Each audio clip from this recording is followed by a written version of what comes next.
Part C. So we have to find an expression for the inverse function of x. So this is our set method where we let our function equal y instead. And we're just going to swap over our x's and our y's. So we're going to write x is y plus 2 over y minus 3. We now want to rearrange so we get y on its own. Now we've got y in two places here. Because this is the only term on this side, I can just take that denominator up onto the opposite side and multiply.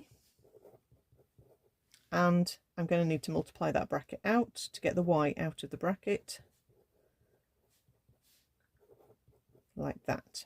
Okay, so I now need to try and get my y's on the same side and my x's and my numbers on the other side. It doesn't really matter which side you move things over to. I will move the 3x across there to make it positive, and I will bring the single y back over here. Okay, if you've done it the other side, it doesn't matter. You then factorize your y out with a bracket, and then you can isolate that y and take it underneath.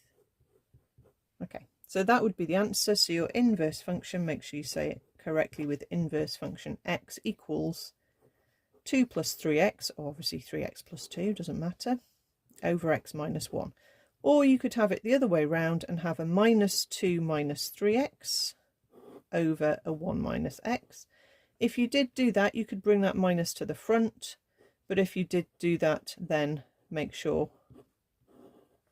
that the minus to the front is then applying to the 2 and the 3x, turning them both into negatives. So obviously it's nicer that way, isn't it? But there we are. Just depends what you get.